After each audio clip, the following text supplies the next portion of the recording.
Welcome, welcome, welcome. Welcome back to the Good Brothers Podcast. Here with my partner in crime, Chad G.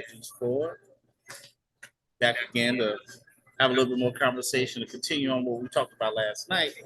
Oh yeah. I don't know if y'all heard the latest news, but this morning, around what time was that around? You said that happened, Chad? This morning about 9, 10, But something now like 10 o'clock, that. Bethune-Cookman decided not to ratify Ed Reed's contract. So it basically fired him before he ever started. 25 days on the job.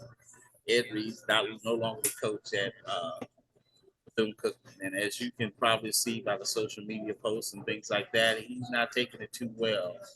And that just brought up a whole bunch of other conversations concerning, was it the right decision to let him go over this incident or, give it a little time and see what he could have brought to the program before you got rid of him. Chadwick, what was your take on all that? Eh, uh, I understand Bethune-Cookman's position. They couldn't come back from it. But it also shows that again, there's always a way about doing anything. And the way it was done, it just like when we was younger, we always talk about what goes in your house should stay in your house. So it's just some things should have been said, especially the way it was said. Yeah, I mean, look, he embarrassed the school. We all know that. I mean, we talked about that yesterday. It was an embarrassment to the school. But at the same time, my take is what I would have did. I would have called him in, told him what I did like about what he did, renegotiate his contract from year to year. Then, if I had to fire him, I'd have fired him after that first year. Yeah, I mean, I get exactly what you're saying, but I guess Bethune-Cookman wants to move on from there. So there you Yeah, have it. yeah. I mean, they want to move on. I still would have got something out of him because I see, mean, look, that's what I'm when saying. you Yeah, hired him, you elevated yourself to that level and made national news. Of course, when this not ratifying this contract, we just went through it a minute ago. Every major sports outlet, every major news outlet is carrying the story, and you virtually, you embarrass your school even more. So right. it just, I'd have waited a little while, let them do that first year, and about still in that same mood, I got rid of them. Yeah, I see what you're saying, but Got at the the same playoff game time, going on. though, where do we go from here? That's the question. Who's going to take that job now? I mean, it's January, what, 23rd? Yeah, You don't have a coach? January 21st. Yeah. Yeah, well, yeah, it was 21st. I'm sorry. And you have to go back and maybe hire one of the former assistants, or I mean, I'm sure there's somebody out there who still would take the job. I'm pretty sure of Well, that. you're right, but at the same time, you got other qualified people who can take that job. Right. There's still some former pro players who want to coach, Right. and there are some more Eddie Georges out there. Who's willing to take that job and do it the right way, but yet it still invoke the conversation of let's mend the system.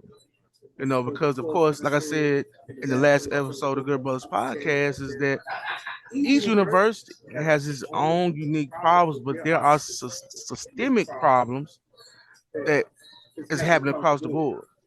And I think it starts with pride and ego. Check your ego at the door. At the end of the day, it's about moving the institution forward. And how do we do that? And that's where the conversation starts. Yeah, because see, my take, I totally agree with you saying because your financial constraints, as I said yesterday, have nothing to do with picking up trash on the field. Him having his players clean his office because you didn't clean his office. The Mm-hmm. field's in disarray. Right. That don't have nothing to do with it. Right. He's and then and some people.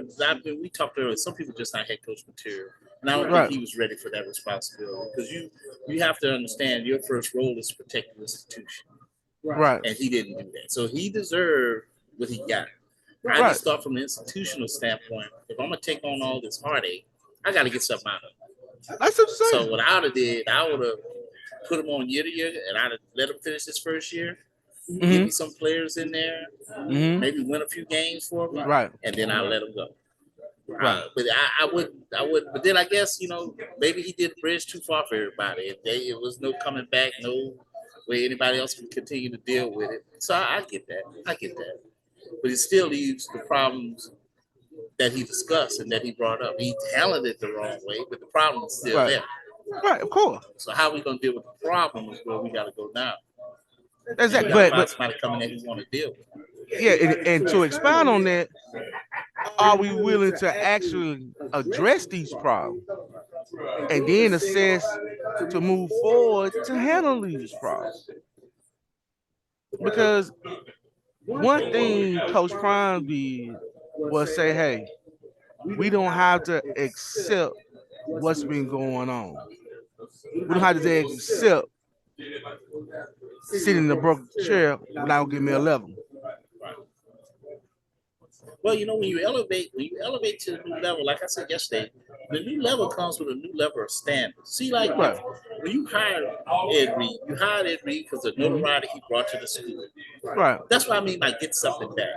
You hired him for the notoriety to get to school, which he did. I mean, you was on ESPN, you were on all the sports networks, stuff like that. Ed Reed hired him.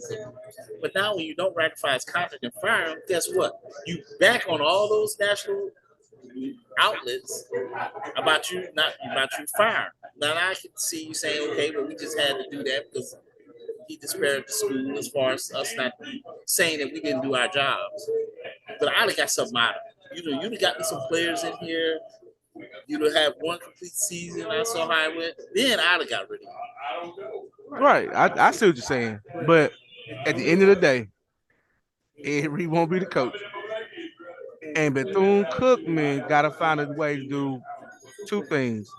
Get a decent head coach, and a decent head coach is going to be a good PR move for university going forward. So, again, who you going to get? That's the question. Who you going to get? Who's up out there? And then whoever's coming in, the problems change. So, I mean, maybe he take the Eddie George approach, like we mentioned. Eddie George knew the problem was going to be there. He came in and said, let's roll up the sleeves and take care of it. But if you go to social media and you can see Eddie Reed's response to his contract that you're not getting ratified, it's harsh because he's going in, no holds barred. And if you can check it out on TikTok, and I think he was on Instagram too, just going off. So he ain't doing himself no favors. Now I'm sure he'll be able to get an assistant job somewhere, but it'll be a long time for we to get a head coach again. That's my point. We're gonna take a chance on him now. Yeah, it'll be a long time for you to be a head coach. So as soon as something you don't like, something happens, you're gonna throw a fit. Right. That's high school. Right. So it's just, it's one of those things, man. I don't know what else to say as far as, what he got going on with it. It's a tough situation for you doing Cookman. I guess they said they have to cut their losses and they're gonna go with what they go with. But look, it's a playoff weekend on Churchill. I mean, we sitting here smoking, got a little cocktail, sitting there currently watching the Chiefs and Jaguars. It's 10-7. Yeah. I did pick the Chiefs. Pat Mahomes was hurt earlier. Yeah, man, kind of nasty. Yeah, he got hurt. So they got Chad Henney in there, but they'll probably shoot that ankle up and he'll be back in the second half. Yeah, of course. He's gonna sit out this playoff. This is to go to the AFC Championship game. Right. So we gotta go. Hey, welcome everybody to another episode of Good Brothers Podcast. We're coming live from Churchill, home base, and it is Saturday, playoff Saturday. We are currently watching the Kansas City Chiefs against the Jacksonville Jaguars. I am Chad Ford, aka Chad Juice, the man with the juice to get you loose. And please don't let the sweet taste fool you. Got my partner in crime, Preston Power to the third power. My man, Preston, what's going on? Well, we hanging in there, man. Like I said, it's a playoff Saturday on the hill. And we just wanted to come get back together a little bit and talk a little bit more, get the good brothers together to continue our conversation last night because we had some new developments as far as Ed Reed's contract concerned with Bethune-Cookman. They decided not to ratify it. And so after 25 days, Ed Reed's no longer the coach at Bethune-Cookman. Yeah, he's out. He's gone. As we always start the show, we like to let everybody know what we're smoking on and what's some of the things going on here at Churchill. Today, I'm still smoking the 708 Barber Pole, but we did have a cigar rep come in with Big Sky. Yep. Shout out to my man from Big Sky. Yeah. Cameron Myers. Big Sky Cigars. He did, of course, as all reps do, they come by and give us some samples and things like that. And I see Chad, you over there, you smoking one. What are you smoking on? I'm smoking a Asabache. Right. It's I think it's a Nicaraguan full body stick. Mm-hmm. We're thinking about having it as the VIP cigar for next month in February. If you don't know, Churchill have a VIP club that monthly. We do a monthly cigar that the VIP members get free, and I think that's what it's going to be next month. The Achabache, and I think that's from Salone. The Achabache from Salone Cigars. Right. That'll be the VIP next month for some of our VIP customers. Pretty good stick. What's up, boy? Got everybody walking in to catch the playoff game.